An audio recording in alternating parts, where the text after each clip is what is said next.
আজকের গল্প ইঁদারায় গণ্ডগোল। লিখেছেন শীর্ষেন্দু মুখোপাধ্যায়। গায়ে একটা মাত্র জলের ইঁদারা। জল যেমন পরিষ্কার তেমনি সুন্দর মিষ্টি তার স্বাদ। আর সে জল খেলে লোহা পর্যন্ত হজম হয়ে যায়। লোহা হজম হওয়ার কথাটা কিন্তু গল্প নয়। রামু বাজিকর সেবার গোবিন্দপুরের হাটে বাজি দেখাচ্ছিল। সে জলজান্ত পেরেক খেয়ে ফেলতো, আবার উগরে ফেলতো। আসলে কি আর খেত? ছোট ছোট পেরেক মুখে নিয়ে গেলার ভান করে জিভের তলায় কি গালে হাপিস করে রেখে দিত। তা রামুর আর সেদিন নেই। বয়স হয়েছে, দাঁত কিছু পড়েছে, কিছু নড়েছে। কয়েকটা দাঁত শহর থেকে বাঁধিয়ে এনেছে। তো সেই পড়া নড়া আর বাঁধানো দাঁতে তার মুখের ভিতরে এখন বিস্তর ঠোকাঠুকি গণ্ডগোল। কোনো দাঁতের সঙ্গে কোনো দাঁতের বনে না। খাওয়ার সময় মাংসের হাড় মনে করে নিজের বাঁধানো দাঁতও চিবিয়ে ফেলেছিল রামু। সে অন্য ঘটনা, তাকে যাক। কিন্তু এইরকম গণ্ডগোলের মুখে নিয়ে পেরেক খেতে গিয়ে ভারী মুশকিলে পড়ে গেল সেবার। পেরেক মুখে নিয়ে অভ্যেস মতো এক গ্লাস জল খেয়ে সে বক্তৃতা করছে। পেরেক তো পেরেক, ইচ্ছে করলে হাওড়ার ব্রিজও খেয়ে নিতে পারে। সেবার গিয়েছিলাম খাবো বলে, সরকার টের পেয়ে আমাকে ধরে জেলে পড়ার উপক্রম, তাই পালিয়ে বাঁচি। বক্তৃতা করার পর সে আবার যথা নিয়মে ওয়াক তুলে ওগরাতে গিয়ে দেখে পেরেক মুখে নেই একটাও। বেবাক জিভের তলার গালের ফাঁক থেকে সাফ হয়ে জলের সঙ্গে পেটেছে দিয়েছে। টের পেয়েই রামু ভয় খেয়ে চোখ কপালে তুলে যায় আর কি। পেটের মধ্যে ৮-১০টা পেরেক সোজা কথা তো নয়। আধ ঘন্টার মধ্যে পেটে ব্যথা, মুখে গেঁজলা। ডাক্তার কবিরাজ এসে দেখে অন্ত্রে ফুটো, পাকস্থলিতে ছেঁদা, খাদ্যনালী লিক, ফুসফুস ফুটো হয়ে বেলুনের মতো হাওয়া বেরিয়ে যাচ্ছে। আশা নেই। সেই সময় একজন লোক বুদ্ধি করে বলল, পুরনো ইঁদারার জল খাও। ঘটি ভরে সেই জল খেয়ে রামু আধ ঘন্টা খানেকের মধ্যে গা ঝাড়া দিয়ে উঠল। শেষ পর্যন্ত দেখা গেল সত্যি লোহা হজম হয়ে গেছে। ইঁদারার জলের খ্যাতি এমনিতেই ছিল, এই ঘটনার পর আরও ছড়িয়ে পড়ল। বলতে কি, গোবিন্দপুরের লোকের এই ইঁদারার জল খেয়ে কোনো ব্যায়ামই হয় না।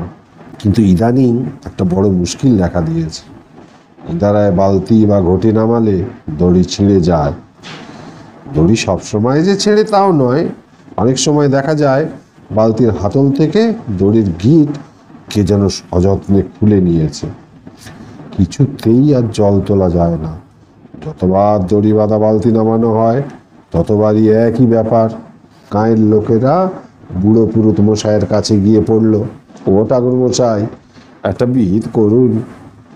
ঠাকুর মশাই মাথায় হাত দিয়ে বসেছিলেন, দুঃখের সঙ্গে বললেন, ভাইয়ারা, দড়ি তো দড়ি, আমি লোহার শেকল বেঁধে বালতি নামালাম, তো সেটাও ছিঁড়ে গেল। তার উপর দেখি জলের মধ্যে সব হুলুস্থুলু কাণ্ড হয়েছে। দেখেছো কখনো ইঁদারার জলে সমুদ্রের মতো ঢেউ ওঠে? কাল সন্ধেবেলায় দেখলাম নিজের চোখ। বলি, ওই ইঁদারার জল আর কারো খেয়ে কাজ নেই। 5টা গ্রাম নিয়ে হরিহর রায়ের জমিদারি। রায়মশাই বড় ভালো মানুষ, ধর্মভীরু, নিরীহ, লোকের দুঃখ বোঝেন। গোবিন্দপুর গাঁয়ের লোকেরা তার দরবারে গিয়ে হাজির। রায়মশাই কাচারি ঘরে বসে আছেন, ফর্সা নাদুস নুদুস চেহারা। নায়েব মশাই সামনে গিয়ে মাথা চুলকে বললেন, ইয়াকে গোবিন্দপুরের লোকেরা সব এসেছে আপনার কাছে দরবার করতে। রায়মশাই মানুষটা নিরীহ হলেও আঁক ডাক বাঘের মতো। রেগে গেলে তার ধারে কাছে কেউ আসতে পারেন না। গোবিন্দপুর গাঁয়ের লোকেদের ওপর তিনি মোটেই খুশি ছিলেন না। তার সেজ ছেলের বিয়ের সময় অন্যান্য গাঁয়ের প্রজারা যখন চাঁদা তুলে মোহর বা গয়না উপহার দিয়েছিল, তখন এই গোবিন্দপুরের নচ্চাল লোকেরা একটা দুধের গাই দড়ি বেঁধে টানতে টানতে নিয়ে এসে এক গাল হেসে নতুন বউয়ের হাতে সেই গরু বাঁধা দড়ির একটা প্রান্ত তুলে দিয়েছিল। সেই থেকে রায়মশাইয়ের রাগ। গরুটা যে খারাপ তা নয়, রায়মশাইয়ের গোয়ালে যখন সেইটাই সবচেয়ে ভালো গরু। দুবেলায় 7 সের দুধ দেয় রোজ। বটের আটার মতো ঘন তার মিষ্টি সেই দুধের তুলনা হয় না। কিন্তু বিয়ের আসরে গরু এনে হাজির করায় চারিদিকে সেই কি ছিচিক্কার। আজও সেই কথা ভাবলে রায়মশাই লজ্জায় অধোবদন হন, আবার রাগে রক্তবর্ণ হয়ে যান। সেই গোবিন্দপুরের লোকেরা দরবার করতে এসেছে শুনে রায়মশাই রাগে হুঙ্কার ছেড়ে বলে ওঠেন, কি চায় ওরা? গোবিন্দপুরের মাতব্বর লোক হলেন পুরুষ চক্রবর্তী মশাই। তার গালে সবসময় আস্ত একটা হুত্তুকি থাকে, আজও ছিল। কিন্তু জমিদার মশাইয়ের হুঙ্কার শুনে একটু ভিড়মি খেয়ে ডোক গিলে সামলে ওঠার পর হঠাৎ টের পেলেন মুখে হুত্তুকিটা নেই। বুঝতে পারলেন চমকানোর সময় সেটা গলায় চলে গিয়েছিল। ঢোক গেলার সময় গিলে ফেলেছেন। আজ তো হুত্তুকিটা পেটে গিয়ে হজম হবে কি না। একটা সময় ছিল পেটে জাহাজ ঢুকে গেলেও চিন্তা ছিল না। গায়ে ফিরে পুরনো ইদারার জল এক ঘটি চকঢক করে গিলে ফেললেই জাহাজ ঝাঁঝরা। বামুন ভোজনের নেমন্তন্নে গিয়ে সেবার সোনার গায়ে 2 বালতি মাছের মুড়ো দিয়ে রাঁধা ভাজা সোনামুগের ডাল খেয়েছিলেন। আর একবার সদী পিসির শ্রাদ্ধে ফলারের নেমন্তন্নে 2টে আস্ত প্রমাণ সাইজের কাঁঠাল, এক অন্নপ্রাশনের 1.5 কানা পাঁটার মাংস, জমিদার মশাইয়ের সেজ ছেলের বিয়েতে 80 টুকরো পোনা মাছ, 2 হাঁড়ি দই আর 2 সের রসগোল্লা। গোবিন্দপুরের লোকেরা এমনিতেই একটু খাইয়ে, তারা যেখানে যায় সেখানকার সব কিছু খেয়ে প্রায় দুর্ভিক্ষ বাঁধিয়ে দিয়ে আসে। সেই গোবিন্দপুরের ভোজনপ্রিয় লোকদের মধ্যে চক্রবর্তী মশাই হলেন চ্যাম্পিয়ন। তবে এসব খাওয়া দাওয়ার পেছনে আছে পুরনো ইদারার স্বাস্থ্যকর জল। খেয়ে এসে জল খাও, পেট খিদেতে ডাকাডাকি থাকবে। সেই ইদারা নিয়েই বখেরা। চক্রবর্তী মশাই হুত্তুকি গিলে ফেলে ভারী দুশ্চিন্তায় পড়ে গেলেন। হুত্তুকি এমনিতেই বড় ভালো জিনিস, কিন্তু আস্ত হুত্তুকি পেটে গেলে হজম হবে কিনা সেইটাই প্রশ্ন। পুরনো ইদারার জল পাওয়া গেলে হুত্তুকি নিয়ে অত চিন্তা করার কোনো প্রশ্নই ছিল না। চক্রবর্তী মশাই করজোড়ে দাঁড়িয়ে বললেন, রাজামশাই, আমাদের গোবিন্দপুর সেই গ্রামের পুরনো ইদারার জল বড় বিখ্যাত। এতকাল সেই জল খেয়ে কোনো রোগ বালাই আমাদের গায়ে ঢুকতে দিন। কিন্তু বড়ই দুঃখের কথা, ইদারার জল আর আমরা তুলতে পারছি না। রায়মশাই একটু শ্লেষের হাসি হেসে বললেন, হবে না, পাপের প্রায়শ্চিত্ত। আমার ছেলের বিয়েতে যে বড় গরু দিয়ে আমাকে অপমান করেছিলে। চক্রবর্তী মশাই জিভ কেটে বললেন, ছিছি, আপনাকে অপমান রাজামশাই? সেরকম চিন্তা আমাদের মরণকালেও হবে না। তাছাড়া ব্রাহ্মণকে গোদান করলে পাপ হয় বলে কোনো শাস্ত্রে লেখা নেই। গোদান মহাপুণ্য কর্ম। রায়মশাইয়ের নতুন সভাপণ্ডিত কেশব ভট্টাচার্য মাথা নেড়ে বললেন, কটু প্রশ্ন, কিন্তু কথাটা আপাতগ্রাহ্য। রায়মশাই একটু নরম হয়ে বললেন, ইদারার কথা আমিও শুনেছি। সেবার আমার অগ্নিমানদের সময় গোবিন্দপুর থেকে পুরনো ইদারার জল আনিয়ে আমাকে খাওয়ানো হয়। খুব উপকার পেয়েছিলাম। তা সেই ইদারা কি শুকিয়ে গেছে নাকি? চক্রবর্তী মশাই ট্যাঙ্ক থেকে আর একটা হুত্তুকি বের করে লুকিয়ে মুখে ফেলে বললেন, আগে না, তাতে এখনো কাকচক্ষু জল টলটল করছে। কিন্তু সে জল হাতের কাছে থেকেও আমাদের নাগালের বাইরে। দড়ি বেঁধে ঘটি বালতি যাই নামানো যায়, তার ওঠানো যায় না। দড়ি কে যেন কেটে নেয়, ছিঁড়ে দেয়, লোহার শিকলও কেটে দিয়েছে। রক্তচক্ষে রায়মশাই হুঙ্কার দিলেন, কর এত সাহস! এবার হুঙ্কার শুনে গোবিন্দপুরের লোকেরা বেশ খুশি হলো, একটু নড়ে চড়ে বসলো। মাথার ওপর জমিদার বাহাদুর থাকতে ইদারার জল বেহাত হবে? এ কেমন কথা? ঠাকুর মশাই বললেন, আগে আগে মানুষের কাজ নয়, এত বুকের পাটা কারো নেই। গোবিন্দপুরের লেটেলদের কে না চেনে? ওদের ওপর বিষ পড়ার মতো মাথার ওপর আপনিও রয়েছেন। লেটেনদের এলেমে না কুলোলে আপনি শাসন করবে, কিন্তু এ কাজ যারা করছেন তারা মানুষ নন, অশরীরী। কি যেন বলছিলি? চক্রবর্তী মশাই উৎসাহ পেয়ে বলল, আগে আগে সে এক অশরীরী কাণ্ড। বলিস না, খবরদার বলছি, বলবি না। রায়বাবু আবার কানে হাত চাপা দেন। চক্রবর্তী মশাই বোঝার মতো চারিদিক চান, সবাই ওর মুখ চাচাই করে। রায় মশাই চুপ বলে একটা প্রকাণ্ড ধমক মারেন। একটু বাদে রায়বাবু আবার কান থেকে হাতটা একটু সরিয়ে বলেন, ইদারা জলে কি যেন? চক্রবর্তী মশাই এবার একটু ভয়ে ভয়েই বলেন, আগে সে এক সাংঘাতিক ভুতুড়ে ব্যাপার। চুপ চুপ কর, চুপ কর। রাম রাম রাম রাম রাম রাম রাম রাম রাম রাম রাম রাম বলে আবার রায়বাবু কানে হাত। খানিক পরে আবার তিনি বড় বড় চোখ করে চেয়ে বলেন, রেখে ডেকে বল, রেখে ডেকে বল। আগে বালতি ঘটি যাহা ইদারার মধ্যে দেয়া হচ্ছে দড়িতে নারা কেটে নেন, শিকল পর্যন্ত ছিঁড়ে নেন। তাছাড়া ইদারার মধ্যে হাওয়া বয় না, বাতাস দেয় না, তবু তাল গাছের মতো ঢেউ দেয়, জল হিলিবিলি করে কাঁপে। বাবা রে বলে রায়বাবু চোখ বুজে ফেলে। ক্রমে ক্রমে অবশ্য সবটাই রায়বাবু শুনলেন। তারপর একটা দীর্ঘশ্বাস ফেলে বললেন, দিনটাই মাটি করলি তোরা। রায়মশাই, আজ রাতে আমার শোবার ঘরে 4 জন দরওয়ান মোতায়েন রাখবেন।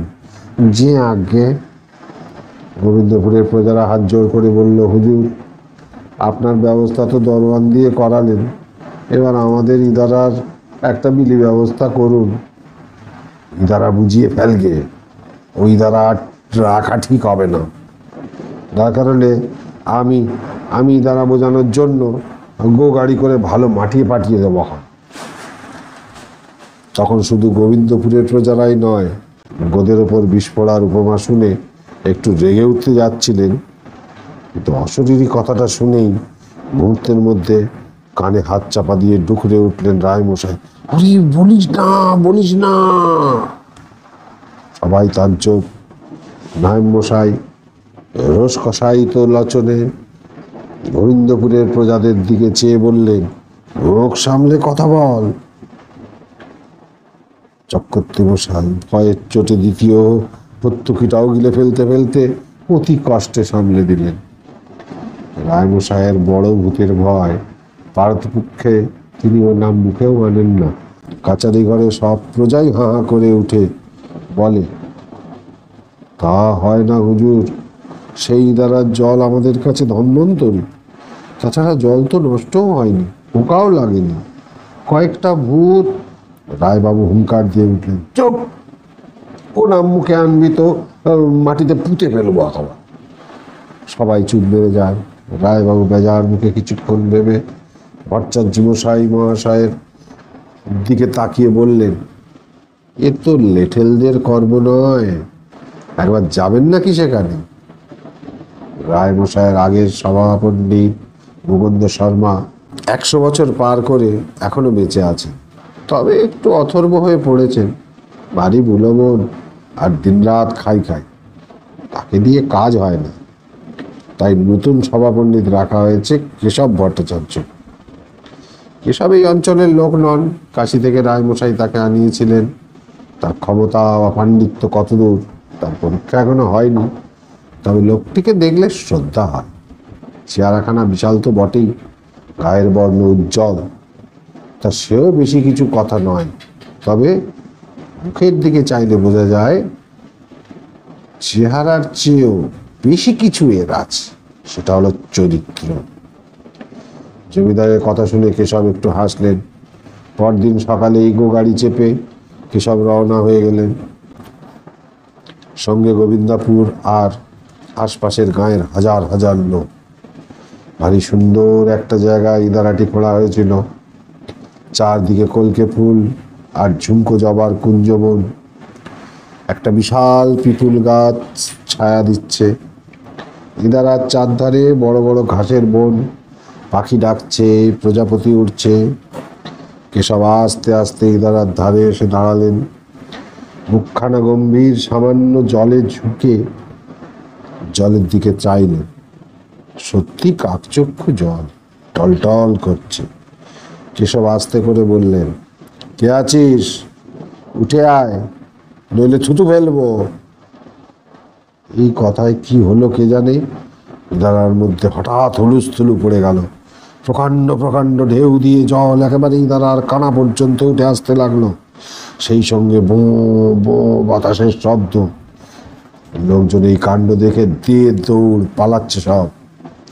শুধু চক্রবর্তী মশাই ভয়ে কাঁপতে কাঁপতেও একটু দূরে দাঁড়িয়ে আছেন। টুকটুক ফেলবেন না, টুকটুক ফেলবেন না বলতে বলতে ইদারার থেকে শয়ে শয়ে ভূত বেরোতে থাকে। চেহারা দেখে ভড়কাবার কিছু নেই। রোগা, লিকলিকে, কালো কালো সব চেহারা। তাও রক্ত মাংসের নয়, ধোঁয়াটে ধোঁয়াটে জিনিস দিয়ে তৈরি। সব কটার গা ভিজে সপ সপ করছে, চুল বেয়ে জল পড়ছে। কেশব তাদের দিকে চেয়ে গম্ভীর হয়ে বললেন, ঢুকেছিলি কেন এখানে? আগে ভূতের সংখ্যা বড্ডই কমে যাচ্ছে যে, এই ইদারার জল খেয়ে এ তল্লাটের লোকের রোগ বালাই নেই। 100-150 বছর হেসে গেলে বাঁচে না, বলে ভূত হয় কেমন করে? তাই ভাবলাম ইদারাটা দখল করে থাকি। বলে ভূতেরা মাথা চুলকায়। ওই যে চক্রবর্তী মশাই দাঁড়িয়ে রয়েছেন, ওরই বয়স 120 বছর। বিশ্বাস না হয়ে জিজ্ঞাসা করুন ওকে। কেশব অবাক চোখে চক্রবর্তীর দিকে তাকিয়ে বললেন, বলে কি এরা মশাই, সত্যি নাকি? এক হাতে ধরা পইতে, অন্য হাতে আঙুলে গায়ত্রী জপ করে চক্রবর্তী আমতা আমতা করে বলেন, ঠিক স্মরণ নেই। কটু প্রশ্ন, কিন্তু আপাত গ্রাহ্য, কেশব বললেন। ঠিক এই সময় চক্রবর্তীর মাথায়ও ভারী কূট একটা কথা এলো। তিনি ফাঁস করে বললেন, ভূতেরা কি মরে? কেশব চিন্তিতভাবে বললেন, সেটাও কটু প্রশ্ন। চক্রবর্তী সঙ্গে সঙ্গে বললেন, কিন্তু আপাত গ্রাহ্য। ভূত যদি নাই মরে তবে সেটাও ভালো দেখায় না। স্বয়ং মাইকেল বলে গেছেন, জন্মিলে মরিতে হবে, অমরকে কোথা কবে। ভূতেরা কাউ মাউ করে বলে উঠল, তা সে আমরা কি করব? আমাদের হার্টফেল হয় না, ম্যালেরিয়া, ওলাওটা, সান্নিপাতি, সন্ন্যাস রোগ হয় না, তাহলে মরবো কিসে? দোষটা কি আমাদের? চক্রবর্তী সাহসে ভর করে বলল, তাহলে দোষ তো আমাদেরও নয় বাবা। হ্যাঁ? কেশব বললেন, অতি কূট প্রশ্ন। চক্রবর্তী বলে উঠলেন, কিন্তু আপাত গ্রাহ্য। সপাঁচেক ছন্দ ছাড়া বিদঘুটে ভেজা ভূত চারদিকে দাঁড়িয়ে খুব উৎকণ্ঠার সঙ্গে কেশবের দিকে তাকিয়ে আছে। কি রায় দেন কেশব? একটা বুড়ো ভূত কেঁদে উঠে বলল, ঠাকুর মশাই, জলে ভেজানো ভাত যেমন পান্তা ভাত, তেমনি দিন রাত জলের মধ্যে থেকে থেকে আমরা পান্ত ভূত হয়ে গেছি। ভূতের সংখ্যা বাড়ানোর জন্য এত কষ্ট করলুম, সে কষ্ট বৃথা। যেতে দেবেন না? এও অতি কূট প্রশ্ন। চক্রবর্তী মশাই বুঝে গেছেন থুতুকে ভূতদের ভারী ভয়। বলার সঙ্গে সঙ্গে ভূতেরা আঁতকে উঠে 10 হাত পিছিয়ে চেঁচাতে থাকে, থুতু ফেলবেন না, থুতু ফেলবেন না। কেশব চক্রবর্তী মশাই এক হাতে ঠেকিয়ে রেখে ভূতদের দিকে ফিরে বললেন, চক্রবর্তী মশাই, যে কূট প্রশ্ন তুলেছেন তা আপাতগ্রাহ্যও বটে। আবার তোমাদের কথাও ফেলনা নয়, কিন্তু যুক্তি প্রয়োগ করলে দেখা যায় যে ভূত কখনো মরে না, সুতরাং ভূত খরচ হয় না, কেবল জমা হয়। অন্যদিকে মানুষ 200 বছর বাঁচলেও একদিন মরবেই, সুতরাং মানুষ খরচ হয়। তোমাদের যুক্তি টেকে না। ভূতেরা কাউ মাও করে বলতে থাকে, আগে অনেক কষ্ট করেছি। কেশব জিরো স্বরে বললেন, তা হয় না। ঘটি বাটি যা সব কুয়োর জলে ডুবেছে সমস্ত তুলে দাও, তারপর ইদারা ছাড়ো, নইলে চক্রবর্তী মশাই আর আমি দুজনে মিলে আর বলতে হলো না। ঝপাঝপ ভূতেরা ইদারায় লাফিয়ে নেমে ঠানাঠান ঘটি বালতি তুলতে লাগলো। মুহূর্তের মধ্যে ঘটি বালতির পাহাড় জমে গেল ইদারার চারপাশে। পুরনো ইদারায় এরপর আর ভূতের আস্তানা রইল না। ভেজা ভূতেরা গোবিন্দপুরের মাঠে রোদে পড়ে থেকে থেকে কদিন ধরে গায়ের জল শুকিয়ে নিল, শুকিয়ে আর চিমড়ে মেরে গেল। এত রোগা হয়ে গেল যে গায়ের ছেলেপুলেরাও আর তাদের ভয় পেত না।